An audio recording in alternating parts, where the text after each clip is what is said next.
Nosso tema hoje, então, é Cristo diante da lei. Como Jesus se comportou diante da lei e os ensinamentos que ele tem para nós com relação a isso. Por que é interessante a igreja saber sobre esse ponto? Porque muitos judaizantes e sabatistas tentam impor para a vida da igreja alguns costumes que foram deixados de lado, né? Nós não estamos mais debaixo da lei, e nós estudamos no domingo passado que essa lei ela tem uma conotação civil e cerimonial, né? Nós não estamos debaixo das leis civis estabelecidas para Israel nas Escrituras, nós estamos debaixo das leis brasileiras, né? Nós não estamos debaixo da lei cerimonial, porque a igreja de Cristo ela não tem ritos cerimoniais como o judaísmo no Antigo Testamento. Então, por isso que aqui vocês não veem aqueles candelabros, aquelas réplicas da Arca da Aliança e por aí vai, né? Mas nós estamos debaixo da lei moral, que é a lei moral de Deus, ela está em vigor para todos os povos em todas as épocas. Como foi que Cristo se comportou diante da lei? Como é que nós vamos entender certos textos, né? Quando a Bíblia diz que o fim da lei é Cristo. Então vamos lá. Mateus 5,17 é um dos vários textos de conteúdo messiânico que diz respeito à missão de Cristo. Então olha só, Mateus 5,17 é o sermão da montanha. Ali não havia igreja, então Jesus está ensinando pessoalmente os seus discípulos. E quando ele ensina aos seus discípulos, ele está dizendo que ele veio cumprir, ele não veio abolir, ele não veio revogar a lei. Então, quando se diz que é um texto messiânico, está falando também da missão do Messias. Quando se fala em texto messiânico, não diz respeito só à vida e morte de Jesus, diz respeito também ao seu ministério terreno. Então, no ministério terreno de Jesus, em Mateus 5,17, Cristo veio para cumprir a lei, e de fato Cristo o quê? Cumpriu a lei.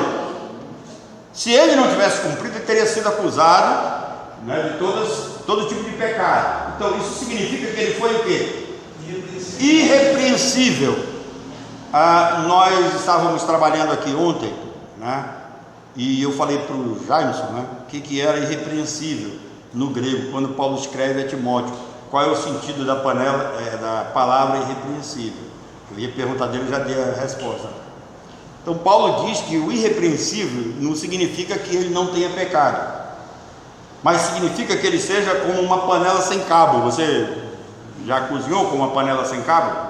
A panela sem cabo é difícil de você pegar, então o sujeito tem que ser difícil de ser apanhado, de ser pegado. Quer dizer, ele é um pecador como todos os outros normais, mas ele não tem pecados que desabonem a sua conduta e o seu caráter como ministro, né?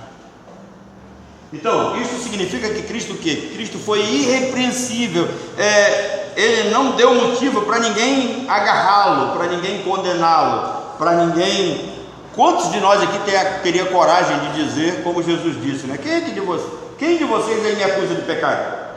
Eu não tenho coragem de dizer isso. Se eu disser aqui, quem de vocês me acusa de pecado, aí pode vir um monte de lá. Então, deixa quieto, nós não vamos tocar nisso, né? Então, Deus deu a lei para que o homem não o quê?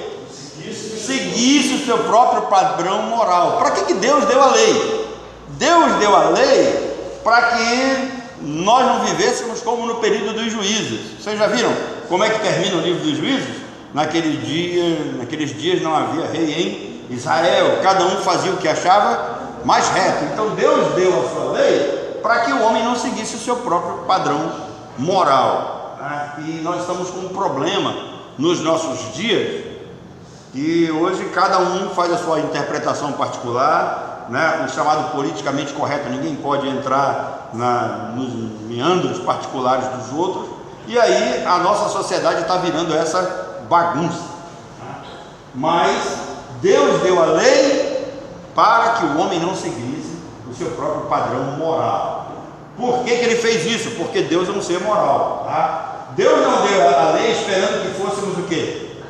Aperfeiçoados por ela. Muito bem, a lei nunca aperfeiçoou ninguém e jamais aperfeiçoará qualquer pessoa. Por isso que o Novo Testamento condena abertamente quem tenta se justificar pela lei. Porque esse sujeito que tenta se justificar pela lei, ele vai ser enquadrado na própria lei. Então Deus não deu a lei para que fôssemos aperfeiçoados por ela, mas Deus deu a lei para mostrar o quê? A incapacidade humana de cumpri-la. A lei está diante de nós para nos mostrar que nenhum homem foi achado capaz de cumprir a lei no mundo. E como ele é incapaz de cumprir essa lei, automaticamente ele está condenado. Então, como ele não pode resolver o problema do seu pecado sozinho, ele tem que olhar para quem? Para Cristo. Então a lei serviu de aio, condutor. Os sabatistas, aqueles que defendem, né, que a igreja deve se reunir no sábado, usam o sermão da montanha para afirmar que Jesus não aboliu a lei, por isso ela ainda está em vigor. Se isso fosse verdade, nós teríamos que cumprir todos os pontos da lei, tanto civil quanto cerimonial. Por quê? Porque Jesus disse que se você tropeça num ponto da lei, você é culpado dela toda. A interpretação do sabatista compromete toda a harmonia do Novo Testamento. Irmãos, cuidado quando você vai ler um texto e você formular a sua ideia só em cima daquele texto, porque nós chamamos de contexto geral, tá? Uma das coisas assim muito interessantes para a gente entender é o seguinte: o mundo hoje invoca para si o amor de Deus, diz que Deus ama todos os homens indistintamente.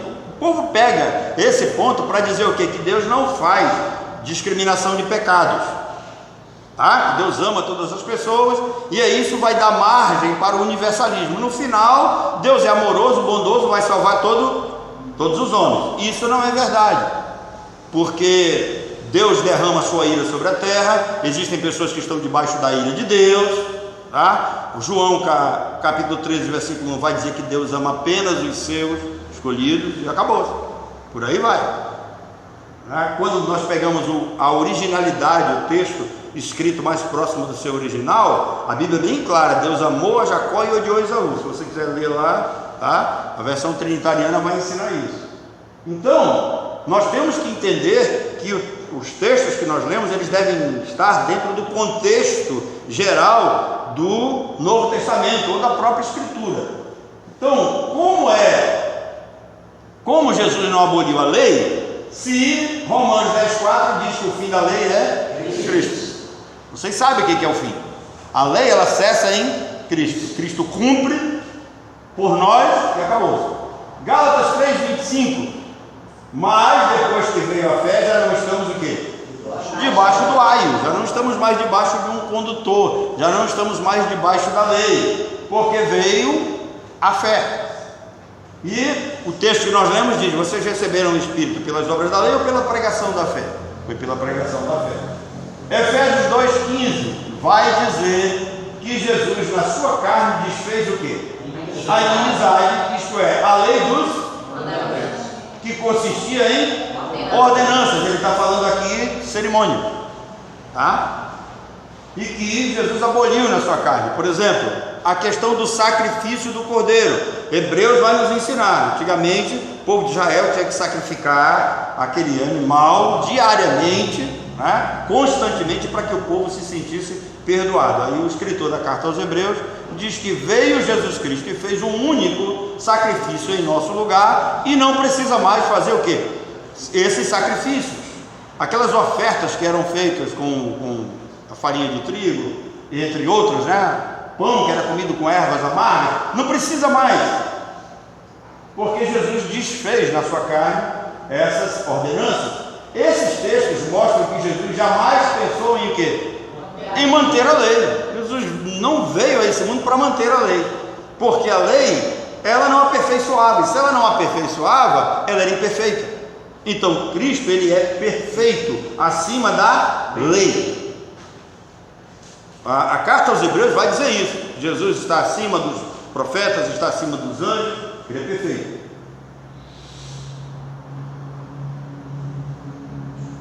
Quando Jesus disse que não veio abolir a lei e os profetas, o Senhor está se referindo a todo o Antigo Testamento. Então, quando a Bíblia faz essa menção, a lei e os profetas, ele está falando de todo o Antigo Testamento. A expressão lei e os profetas abrange todo o Antigo Testamento, por isso é necessário entender o sentido da palavra o quê? Abolir. Abolir deriva do grego katalum, que significa demolir, dissolver, destruir. Tá?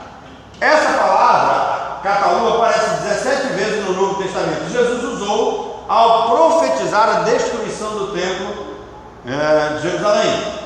Paulo usou essa palavra ao referir-se à destruição do corpo humano após a morte, em 2 Coríntios capítulo 5, versículo 1. Então, katalum deve ser entendido por nós como dar ou colocar um fim, tornar o quê? Inútil, anular. Então, Jesus não veio destruir por completo a lei. Por isso que nós ainda estamos debaixo da lei o quê? Moral. Tá? Passa. Jesus não veio com a finalidade de atuar como um adversário da lei. Ele não veio bater de frente com a lei. Ele não é um inimigo da lei, tanto é que ele cumpre a lei. Quando Jesus usou a palavra cumprir, significa que ele veio o quê? Respeitar e obedecer a lei. Tá? Enquanto ele estava na terra, antes da sua morte, ele cumpriu. Ao ser circuncidado, presta atenção, Jesus foi circuncidado. Ao ser circuncidado, Jesus colocou-se debaixo da lei, com a obrigação de obedecer e cumpri-la toda. Paulo nos lembra isso em Gálatas 5,3. Quem é circuncidado está debaixo da lei. Jesus colocou-se debaixo da lei com um propósito. Qual foi o propósito? Para resgatar os que estavam sob ou debaixo da lei. O problema não é a lei. Se não fôssemos pecadores inclinados ao mal, era só não violar a lei que estaríamos o quê? Salvos. O problema é que quando nós herdamos a natureza pecaminosa de Adão, nós herdamos uma coisa chamada rebeldia. Tá? E essa rebeldia atinge todos os pontos da nossa vida, né? Seja diante de Deus, seja diante do próximo, seja diante, né, das nossas obrigações. Vocês querem ver uma coisa? O apóstolo Paulo diz assim, que quando nós formos servir aos nossos senhores, aqui os nossos patrões, nós devemos servi-los como se estivéssemos servindo a quem? Ao Senhor. Tá? Mas chega um dia que a negada diz assim, hoje eu não quero nem saber, não vou nem aparecer no emprego. Tá? Chega um dia que o sujeito diz assim, esse cara pensa que é dono, que manda em mim, eu sou dono do meu nariz. Nunca diga isso, que você não é dono do seu nariz. Tá? O seu nariz, o Senhor entorta para onde Ele quer. Tá? Como um ribeiro de água, assim é o coração do rei, nas mãos de quem? Do Senhor. Imagina o teu, que você não é rei, querido. O rei era a maior autoridade do Novo Testamento. Então, se Jesus inclinava do rei, imagina o seu. Tá bom? Que mal faz sucesso no Facebook. Então, a natureza pecaminosa que herdamos de Adão nos inclina a desobedecer o quê? A lei. Por isso, não é sábio viver debaixo da lei. É uma ignorância tremenda o cara ser adventista, ser sabatista, que revela o pecado e condena o quê? Eternamente. A lei sempre vai o quê? Acusar de transgressão e exigir a justiça divina quanto à condenação. Então o cara peca, ele transgride a lei, a justiça divina diz, tem que morrer, porque o salário do pecado é o quê? Morte. Tem que morrer. Quando você peca, né, a justiça divina diz, tem que morrer. Aí Cristo entra lá no meio e ele apresenta uma coisa diante de Deus. Alguém sabe? Quem acertar o que Cristo apresenta diante de Deus, o irmão Oscar vai pagar um almoço hoje caprichado lá no Bom Prato. Olha que o Bom Prato é barato.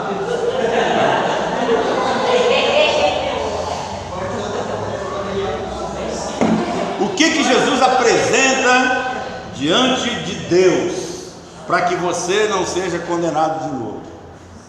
Querido, eu só fiz isso porque ninguém acerta. Essa aí ninguém sabe. Isso aí ninguém sabe. Entendeu? Vai pagar pro Jair, mas não sei. É que ele sabe. Ele se apresenta e mostra as marcas da sua morte. Ele só ganhou metade do prato porque faltou o lado vazado. E o lado vazado? Não conta não. tá certo. Querida, era só para te livrar dessa carga. A promessa é dívida, né? Ele paga só a metade. Já que ele acertou a metade, leva naquele boteco da esquina. Leva o boteco da esquina, 10 conto. Vamos lá. Isso é só para descontrair, vocês são muito sérios. Então, a única maneira de um pecador condenado pela lei escapar da morte seria mostrar-se o quê? Arrependido e sacrificar um animal em seu lugar. Isso aí é na antiga aliança. Então o cara pecava, se mostrava arrependido, ele sacrificava um animal em seu lugar. O que o sacerdote fazia? Alguém lembra? Você chegava com o animal, apresentava para o sacerdote, o que ele fazia? Ele colocava as mãos sobre o animal e ele fazia uma transferência do seu pecado para o pecado do animal. Coitado do animal, não tinha nada a ver, recebia o que você fazia de errado. Aí o animal morria. Qual era a lição que era ensinado para nós? Um dia o Senhor Jesus Cristo vem morrer em nosso lugar. Então ele levou sobre si as nossas iniquidades. Então observem que a própria lei apresentava uma maneira de receber o perdão. A própria lei apresentava uma maneira de receber o perdão. Fácil. O problema era o quê? Arrepender-se quando? Diariamente sacrificar cada dia. Você imagina como é que era aquele serviço, como os sacerdotes sofriam. Porque o cara pecava, ele tinha que levar um animal. O cara entendia que havia errado, tinha que levar um animal. E haja animal para sacrificar. Então essa é a prova de que a lei não foi dada para aperfeiçoar, para salvar e santificar alguém, porque o cara tinha que fazer isso constantemente, né? Quando ele terminava de sacrificar, se ele pecasse de novo, ele já tinha que sacrificar um outro. Então ele, na condição de Cordeiro de Deus, ou seja, mas Cristo, ele nasce o quê? Sob a lei, ele cumpre a lei em seu ministério terreno. Ele, na condição de Cordeiro de Deus, vai à cruz derramando o seu próprio sangue, num sacrifício que? Vicário, para resgatar os que estavam sob condenação e receberam pela graça os benefícios do sangue de Cristo. Essa aqui é a diferença entre a igreja e aqueles que estavam debaixo do judaísmo. Jesus Cristo realizou um sacrifício vicário. Essa palavra vicário significa substituição, tá? Ele realizou um sacrifício de substituição. Ele foi à cruz em nosso lugar, para resgatar os que estavam debaixo de condenação. Então, por isso que o apóstolo Paulo diz: nenhuma condenação há para os que estão em Cristo. Por quê? Porque Cristo foi à cruz e os resgatou, tá? Receberam a graça, pela graça, os benefícios do sangue. O que o sangue faz? Cobre os nossos pecados, lava as nossas iniquidades, reconcilia diante de Deus, expia, retira toda e qualquer condenação das nossas vidas. Mas então nós temos que pensar, já concluindo o pensamento, com a morte de Cristo tudo mudou. Então, na antiga aliança, o cara pecava, ele tinha que levar lá, né, um animal para sacrificar no lugar dele e tal. Aí Cristo vai à cruz. Tudo mudou. Olha só, primeiro, os sacrifícios de animais o quê? Cessaram. Cristo foi o sacrifício que? Final, suficiente pelos pecados. Hebreus 9:12 diz isso. Ele se sacrificou uma única vez, havendo efetuado o quê? Presta atenção, porque nem todo mundo que lê a Bíblia entende, tá? Olha o que o texto diz aqui. Ele se sacrificou uma única vez, havendo efetuado o quê? Eterna redenção. Mas quando você entra numa Assembleia de Deus, numa igreja pentecostal, eles dizem que se você pecar, você perde o quê? A salvação. Só que tem um problema. Que sangue é esse que não tem poder para manter você limpo? Como é que o seu pecado consegue ser superior ao sangue de Cristo, ao ato de Jesus? Então, por isso que um dos pilares da Igreja Batista é: uma vez salvo, salvo para sempre. Porque nós fomos selados pelo Espírito Santo da promessa, Efésios 4:30, ninguém vai ser deixado para trás, tá? No reino de Deus não existe esqueceram de mim. Bom, uma vez salvo, salvo verdadeiramente. Pode passar. Foi eterna redenção. Mesmo porque quando a promessa que é dita lá em João 3,16, que todo mundo usa, aquele que crê terá o que? Vida é eterna, mas os pentecostais trabalham com uma vida temporária, né? Porque eles estão ainda dentro do pacto da antiga aliança. O cara peca de manhã, tem que se reconciliar à tarde, aí peca de tarde, tem que se reconciliar à noite, aí peca à noite, tem que se reconciliar, tem que estar crucificando Cristo diretamente. Não, querido, não, já foi feito um único sacrifício, é eterna redenção, seus pecados já foram pagos, tá? A dívida já foi cancelada. E olha que eles cantam: Jesus rasgou a cédula, né? Que era contra nós. Número 2, o sacerdote humano que ficava entre o pecador e Deus não existe mais. Agora notem que o povo tem um hábito de ter um intercessor no meio. Isso é terrível, né? A igreja católica tem um papa, as igrejas pentecostais têm um presidente, as seitas falsas têm um líder todo poderoso. Inclusive, o pessoal aí andaram me falando essa semana passada aí que, né, o Valdomiro, que promete cura para todo mundo, o irmão dele morreu semana passada de Covid, né? Por que ele não foi lá e não curou o irmão dele? Né? Então, parece que essa pandemia veio para desmascarar esses falsos líderes também, né? Um dia eu vou pregar para vocês aqui quem é que arranca a alma do ímpio, para vocês verem uma coisa. Arrancar a alma do ímpio significa tirar assim, com mão forte, com poder, tá? Então, o sacerdote humano, não existe mais sacerdote humano. As pessoas às vezes acham que a única oração que vigora é a do pastor, que a oração do pastor é mais poderosa, que ele é mais isso, que ele é mais aquilo outro. Não, querido. Todos nós diante de Deus somos iguais. O tamanho do véu que rasgou é o mesmo tamanho, tanto a mim quanto a você. O sangue derramado na cruz foi a mesma quantidade por mim, mesma quantidade por você. Não queira estar na minha pele, a cobrança minha vai ser maior do que a sua, tá? Não pense dessa forma. Não existe mais sacerdote humano. Hebreus 7, 23 a 24 diz: e na verdade aqueles que foram feitos sacerdotes em grande número, porque pela morte foram impedidos de permanecer, mas este, porque permanece eternamente, tem sacerdócio o quê? Perpétuo. O que ele está falando? Aqueles sacerdotes, eles tiveram seu ministério terminado, finalizado pela morte. O cara morreu, deixou de ser sacerdote. Jesus não, ele é sacerdote eternamente. Acabou. Tá? Terceiro, o templo de pedra deixou de ser o centro da adoração. Observem quando Jesus chega com aquela mulher samaritana lá, e eles desenvolvem um diálogo. Ela sabia que eles tinham que adorar em Jerusalém, e eles como samaritanos, diferente dos judeus, adoravam no Monte Gerizim.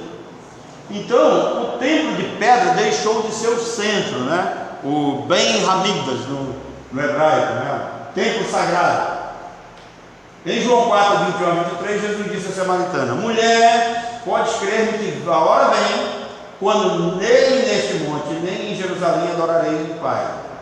Vós, porém, adorais o que não conheceis. Nós adoramos o que conhecemos, porque a salvação vem dos judeus. Passa, tem mais.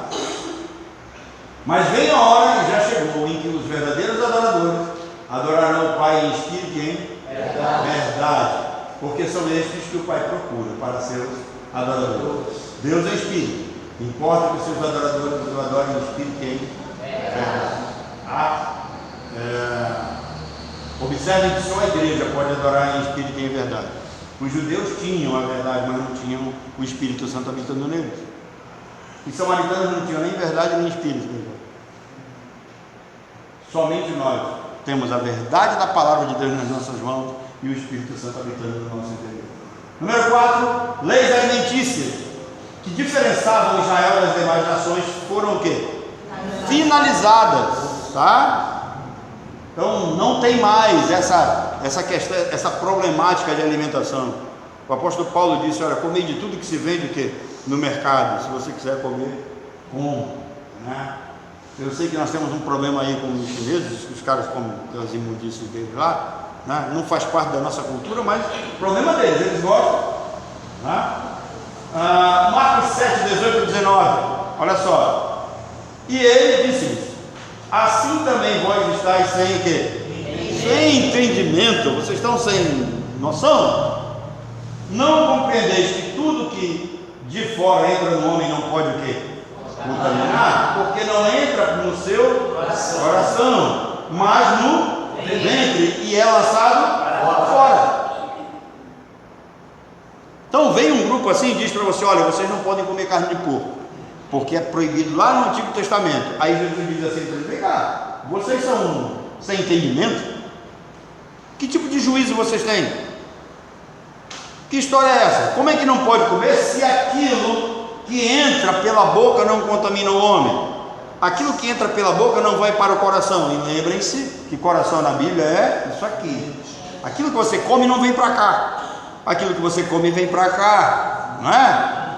Vocês comeram, se alimentaram bem ainda agora. Daqui a pouco vocês vão botar tudo para fora, aquilo que não presta. É isso que Jesus diz. Tá? Tem uma outra versão que ele diz: entra pela boca, vai para o estômago, é processado e sai pelo lugar escuso. Pronto. Então ele está chamando o pessoal, fica proibindo você de comer paca, de comer essas coisas. Vem cá, vocês são sem juízo? Não é? Aquilo que vocês comem não vai para cá, para a mente, não vai para a sua alma, vai para o seu estômago. E aí é isso que Jesus diz: o que entra pela boca não contamina o homem. Aí tem aquele pessoal mais imbecilizado que diz assim: então come uma comida com cólera, né? Que vai fazer mal. Não é isso que Jesus está dizendo. Jesus está falando de uma condenação espiritual, de uma contaminação da alma. Claro que se nós comemos um alimento contaminado, né? Em alguns faz algum problema. Eu não tenho problema com nada. Passa aí. Colossenses 2, 14 a 18. Quando a gente saía para caçar na mata, quando não tinha água, sabe aquela água que está em cima da folha que a aranha está andando assim? Você tira a areia de lado e bebe a água da folha. Aí quem tomou essa água lá do Solimões, como eu tomei, não pega Covid. Então, Colossenses 2, 14 a 18. Tendo cancelado o escrito de dívida, que era o quê? Para nós. Então, por que nós, batistas, cremos que uma vez salvo, salvo para sempre? Porque todo o escrito de dívida que era contra nós, descrito pela lei, tudo que a lei nos condenava, quando Cristo vai à cruz em nosso lugar, e presta atenção que aqui está a diferença da salvação. O salvo, ele não crê na pessoa histórica de Jesus Cristo, ele crê no sacrifício de Cristo no seu lugar. É diferente. Quer dizer, você pergunta, a pessoa pergunta: você crê em Jesus? Creio. Aí, né? Crê em Deus? Creio. Aí Tiago vai dizer: até os demônios o quê? Creem e estremecem. Então esse crer não é certeza de existência. Esse crer tem o sentido de estar debaixo dessa graça que Cristo nos concede na cruz. Então Cristo vai à cruz e ele cancela esses pecados, tá? Por isso que Paulo vai falar aos Efésios, para que eles se tornem santos e irrepreensíveis diante de quem? Diante de Deus, não é diante do mundo. Nós ainda erramos, ainda temos falhas nesse mundo, mas diante de Deus, purinho, tá? Então, cancelou o escrito de dívida que era contra nós e que constava o quê? Ordenanças, tá? Aquelas ordenanças lá, sacrifícios, leis cerimoniais, o qual nos era o quê? Prejudicial. Removeu inteiramente, encravando na cruz e despojando os principados e as potestades, tá? Está falando das hostes espirituais do mal, publicamente os expôs ao desprezo, triunfando deles na cruz.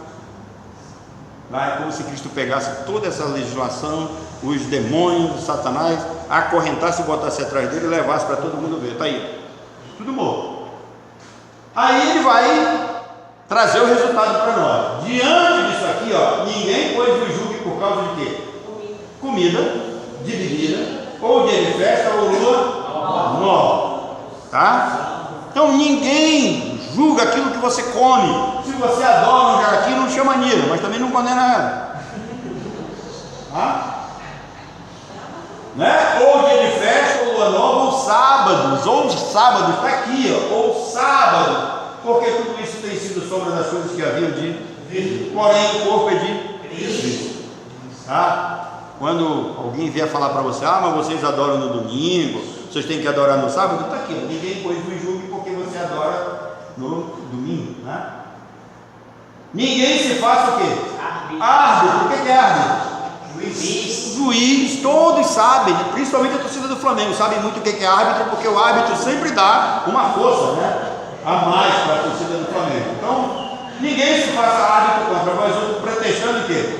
Humildade e culto dos anjos, baseando-se em visões, enfatuados sem motivo algum na sua mente o quê? Não, então essas coisas, esses julgamentos, é gente que tem a mente o quê? Carnal. Passa. Quinto, a igreja não é um povo etnicamente estabelecido em uma faixa de terra, debaixo de uma legislação civil e religiosa, formando uma nação-estado. O que eu estou dizendo aqui? Igreja não é Israel. Tem um grupo aí tentando dizer que a igreja é o novo Israel. Não é. Israel é Israel, igreja é igreja, tá? A igreja não foi estabelecida numa faixa de terra, não recebeu nenhuma legislação de como adorar, como fazer os ritos, tá? A igreja é composta de o quê? Peregrinos e forasteiros, entre todos os grupos étnicos de estados e nações. Um dos propósitos que eu creio, uma das coisas que ainda não aconteceu para que Cristo voltasse, é discípulo de todas as nações. Jesus ainda não tem discípulo de todas as nações. No dia que ele tiver, o arrebatamento acontece. Então, Israel era o único povo separado de todos os povos da terra. Aí Jesus, ele é a pedra angular, ele é colocado como pedra angular, que ele sustenta tanto os judeus quanto os gentios convertidos a ele. Aí Paulo diz que Jesus desfez a inimizade dos dois povos, judeus e gentios, agora foi feito um. A igreja é composta de judeus e de gentios, tá? Ao edificar a igreja, Jesus aboliu a ordem político-democrática do Antigo Testamento. Ele diz: o meu reino não é desse mundo. Então ele aboliu aquela ordem teocrática, né, que Deus havia estabelecido para Israel. Efésios 2, 13 e 18. Mas agora em Cristo Jesus, vós que antes estavam longe, fostes o quê? Aproximados pelo sangue de Cristo, porque ele é a nossa paz, o qual de ambos, judeus e gentios, fez um, derrubando o quê? A parede da separação que estava no meio, a inimizade.